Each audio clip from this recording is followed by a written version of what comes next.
오늘은 참된 안식이라는 제목으로 함께 말씀을 나누고자 합니다. 안식은 참 중요한 겁니다. 우리가 왜 안식하지 못할까요?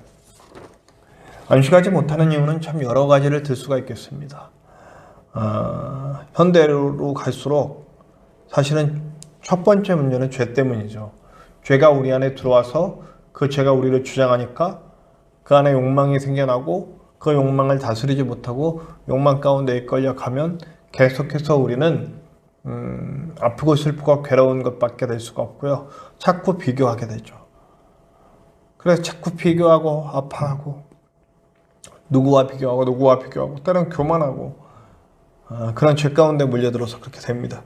현재 사회를 살수록 더 이런 문제는 커지는 것 같습니다. 성공을 추구하는 사회, 성공과 실패를 나누는 사회, 물질을 측량의 도구로 삼는 사회, 점점 그렇게 되니까 좀 밀려난 것 같이 느낄 때는 그 안식을 누릴 수가 없죠.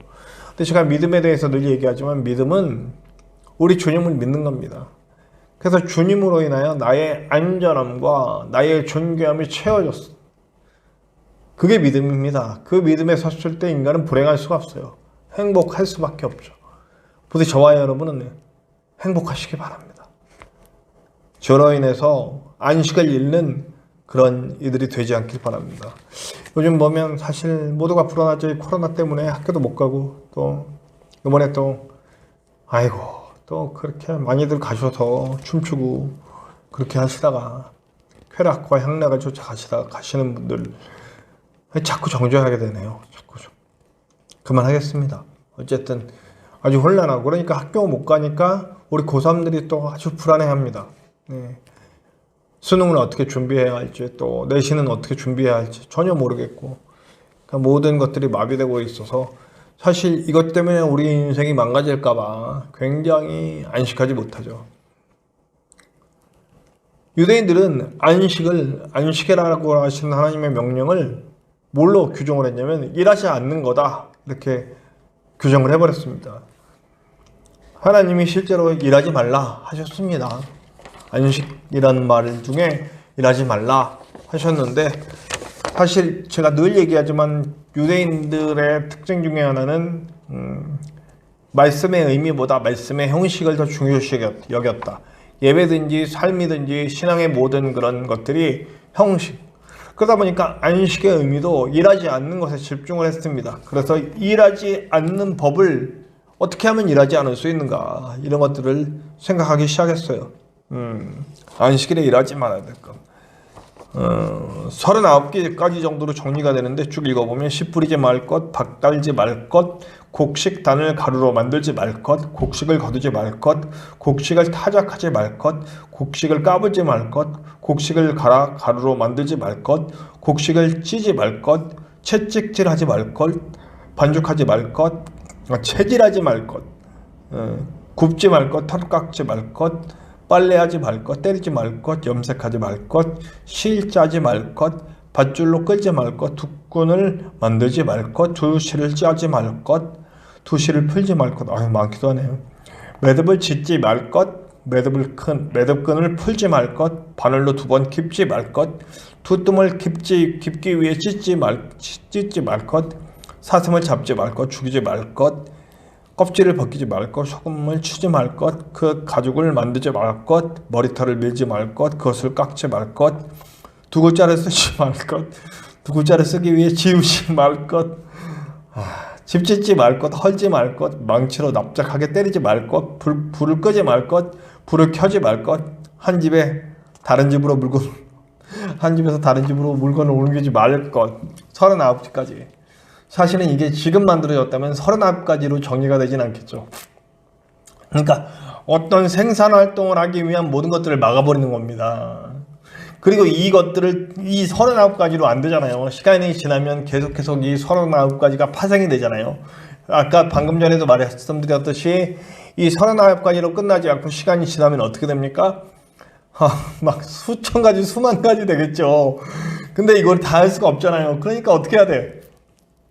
이 한 조항 하나하나마다 또 안식일에 지키지 말라라고 하는 그 한 줄을 가지고 이 39가지를 만들었고, 이 39가지로 뚜껑 책을 만들었어요. 그러니까 율법 조항 610가지를 지키기 위해서 도서관을 만들었다는 얘기가 이게 거짓말이 아닌 거예요. 장로들의 유전, 그들의 유전이에요. 이 세부 사항에 보면 이런 것들이 있어요. 병을 치료하지 않는 것까지 나옵니다. 이 나중에 이제 이렇게 첨가된 이 39가지를 더 어떻게 잘 지킬 것이냐 하는 거 하다가, 근데 그러다가 뭐는 안 했냐면요, 양이 구덩이에 빠지면 구할 수 있다, 이런 예외 조항을 뒀대요. 왜냐하면 죽잖아요. 그러니까 밀을 안 까불고 뭐 이런 것들은, 털을 안 깎고 이런 것들은 그날 안 해도 양이 죽거나 뭐 곡식이 죽거나 하지 않아요. 그런데 양이 구덩이에 들어가면 죽어요. 그럼 재산이 손실되잖아요. 사실 안식일과 하루법을 지키는 39가지 안에는 영원히 손실되는 건 없어요. 그냥 잠깐 그 하루 수행산 활동을 안 한다는 건데, 영원히 손실될 수 있는 상황이 벌어지면 예외 상황을 두는 거죠. 그런데 사람은 치료하지 말래요. 사람 죽는데. 자, 우리가 오늘 한 군데 또 읽을 말씀이 있는데요, 마태복음 12장 9절에서부터 14절까지. 거기에서 떠나 그들의 회당에 들어가시니 한쪽 손 마른 사람이 있는지라 사람들이 예수를 고발하려 하여 물어 이르되 안식일에 병 고치는 것이 옳으니까? 예수께서 이르시되 너희 중에 어떤 사람이 양 한 마리가 있어 안식일에 구덩이에 빠졌으면 끌어내지 않겠느냐?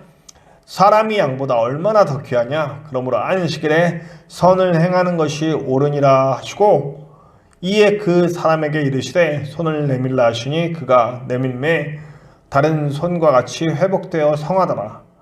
바리새인들이 나가서 어떻게 하여 예수를 죽일까 의논하거늘. 자, 정말 기가 막히죠. 그 생산할 수 있는 도구, 내 재산이 영원히 손실되는 건 막을 수가 있어요. 양을 들어가서 건질 수가 있어요. 아니, 글자도 쓰지 말라는데, 글자 쓰기 위해서, 두 글자 쓰기 위해서 지우지도 말라고 그러는데 양은 구할 수가 있어요. 왜냐면 글자는 두 글자 안 써도 영원히 손실되지 않아요. 내일 또 쓸 수가 있어요. 근데 양은 거기다 놓으면 죽으니까 구해내래요. 근데 사람은 구하지 말래요. 죽어가는데. 자, 뭘 볼 수 있어요? 내 재산 손실은 눈 뜨고 못 보는 거예요. 남이 죽는 건 상관없다는 거예요. 얼마나 처참합니까? 율법을 이런 식으로, 안식일을 이런 식으로 지키고 있어요. 또 한 가지 재미난 거 알려드릴까요? 불 끄지 말라 그랬잖아요. 불 켜지 말라 그랬잖아요. 그래서 엘리베이터를 안 타요. 와, 엘리베이터를 안 타. 말이 돼요? 엘리베이터를 안 탄다고요. 왜 안 타는지 아세요? 버튼을 못 눌러요. 버튼 누르면 뭐 들어옵니까? 불 들어옵니다. 불 켜지 말라. 그러니까 어떻게 해요? 엘리베이터를 타긴 타요. 이방인과 함께 타요. 이방인이 늘어도록 시켜요. 자, 그럼 자기네들은 율법을 지키고 이방인들은 안 지켜도 돼. 자기네들은 구원받아도 이방인들은 어떻게든 상관없어. 하나님하고 상관없는 너희들 백성 구원하고 싶은 요만큼의 사명도 없어요. 그냥 자기네들 유대인으로 태어나서 유대인으로 죽어서 자기네들만 구원받으면 돼요.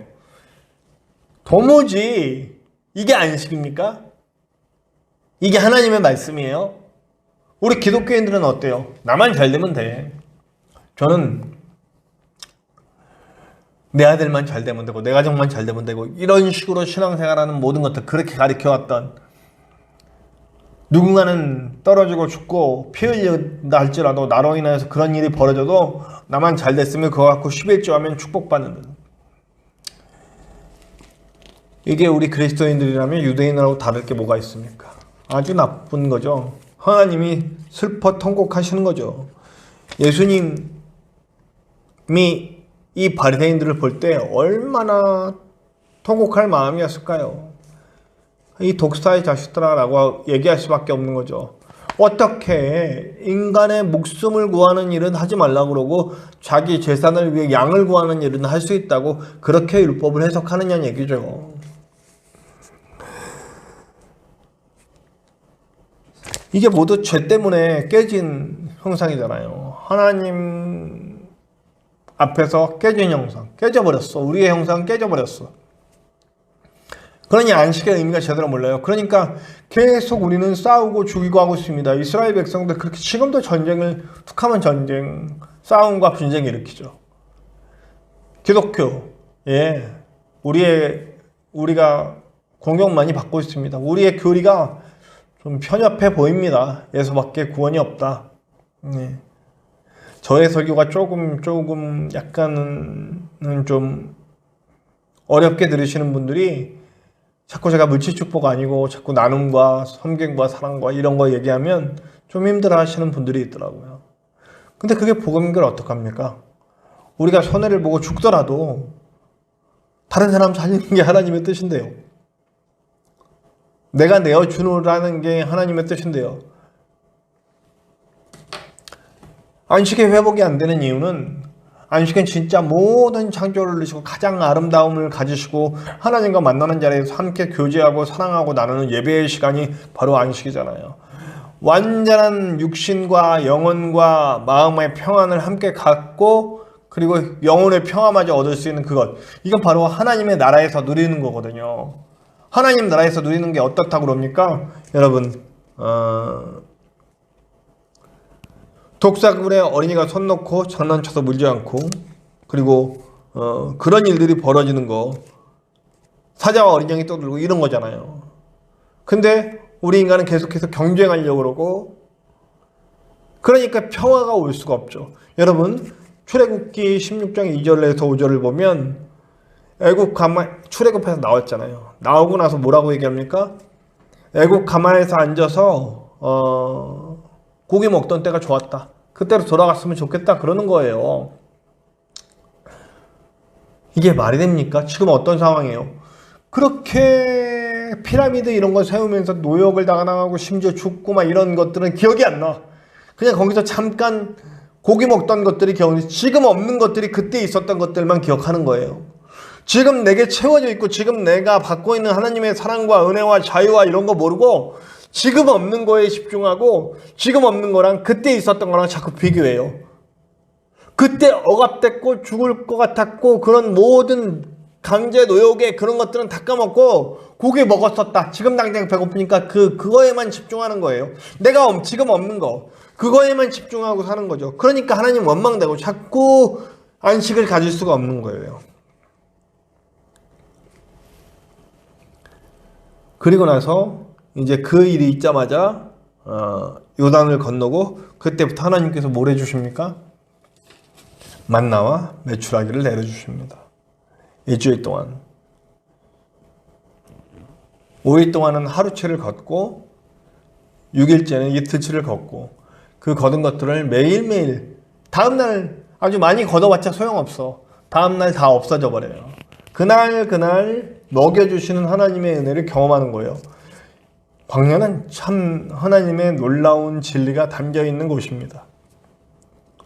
하나님이 공급해 주신 은혜를 날마다 경험하면서 날마다 더위를 막아주는 구름 기둥을 보고 추위를 막아주는 불 기둥을 보고 그리고 하늘에서 내리는 만나와 메추라기를 보고 매일같이 공급받아 주시는 하나님의 은혜를 경험합니다. 근데 그럼에도 불구하고 이것이 매너리즘에 빠지면 안 보이는 거야. 물이 없다, 뭐가 없다, 뭐 공격받을, 갈등 상황이 일어나면 이것 때문에 저것 때문에 그러다가 뭐 감추고 욕망에 빠지고, 아이고 정말 심각합니다. 그런 상황이에요. 이 만나를 통해서 우리가 정말 깨달아야 되는 안식은 진짜 안식이라는 그 개념은 하나님의 공급하심을 믿는다라는 거예요.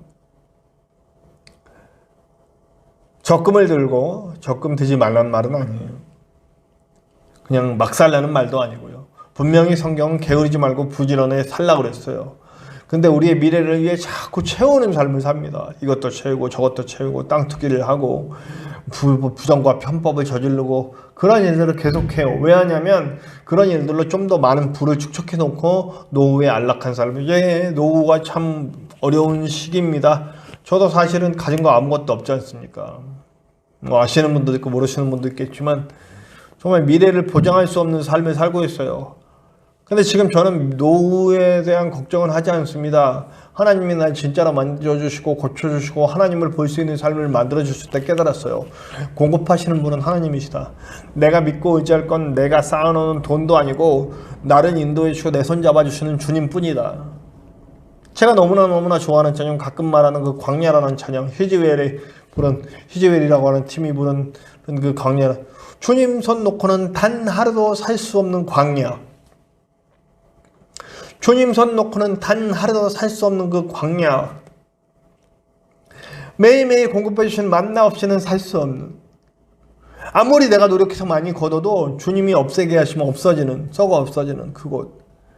그래서 하나님만 의뢰하고 하나님만 의지하고 갈 수밖에 없는 그 길. 광야 40년 동안 이스라엘 백성은 그걸 배웁니다. 그래서 들어갔어도 모든 우상들을 제하여 버리려고 노력했고요. 물론 거기에서 계속해서 인간적인 욕망이 껴들어서 계속 망가지지만요. 여러분, 쌓아놓은 것을 의지하는 것이 안식이 아니라 하나님을 의지하는 것이 안식입니다. 내가 쌓아놓은 것들은 언제든지 한 번에 날아가 버릴 수가 있어요. 여러분, 우리가 우리나라 경제 상황에서 여러 가지 겪었지 않습니까? 요즘도 많은 경제 상황이 어렵지만 IMF 때도 그렇게 쌓아놓은 것들 은행들 다 망하고 난리 났었죠. 지금도 우리가 인간적으로 쌓아놓은 것들이 우리를 지켜줄 것이라는 그런 믿음이 사라져야만 우리가 진짜로 믿음의 안식을 얻을 수가 있습니다. 하나님만 나의 안식이 되고 하나님만 나의 공급이 된다는 걸 알게 해주시는 거죠. 너희는 무엇을 먹을까 무엇을 입을까 그런 것에 염려하지 말고 너는 내 뜻을 위해서 내 의를 위해서 내 나라를 위해서 살아가라. 그러면 이 모든 것을 너희에게 공급해 준다라고 하는 약속이 지금도 태초부터 지금까지 이어지고 있는 거예요. 근데 깨닫지는 못하죠. 저와 여러분들이 그 놀라운 하나님만 의뢰하는 삶을 살아가시기를 간절히 축원합니다. 1장 29절에서 우리가 읽지 않은 1장 29절에서 31절에 보면 셋째 날 먹을 것들을 다 이미 식물, 나무, 열매들을 다 창조하시고 그리고 이제 여섯째 날에 그것을 다시 한번 확인하세요. 모든 씨 맺는 것들 이런 것들 다 너희들 먹을 거로 줄 거야. 풀들은 다 동물들의 먹을 거로 줄 거야. 다 먹을 거라고 줄 거라고 그럽니다. 그리고 나서 먹을 것들은 이렇게 예비가 됐어. 그리고 나서 2장으로 넘어와서 안식, 나와 함께 안식하는 것. 그러니까 공급처는 하나님이시라는 걸 다시 한번 말씀해 주시는 거예요. 나의 미래를 보장해 주시는 분, 사실 내 영원한 미래, 이 땅에서의 삶의 그 짤막한 미래가 아니라 영원한 그 미래를 보장해 주시는 분 바로 우리 하나님이시라는 겁니다. 근데 우리는 이 짧은 인생 보장받기 위해서 애를 쓰죠. 내 자식들에게 무엇을 넘겨줄까. 저도 가졌다면 그런 삶을 살았을 것 같아요. 좀 더 많이 가졌다면 좀 더 많이 가지려고 했을 것 같아요. 노후에 어떻게 보낼까 이런 거에 대해서 되게 생각했을 것 같아요. 근데 갖지를 못하니까 그것이 놔지더라고요. 더 가지려고 하지도 않고 작은 것에 만족할 수 있는 삶을 주십니다. 특별히 우리 아이들을 보면서 제 아들, 딸이 있는데 아들, 딸을 보면서도 굉장히 감사한 겁니다. 아이들이 부모에게서 뭘 물려받지 못할 거라는 걸 당연히 알아요.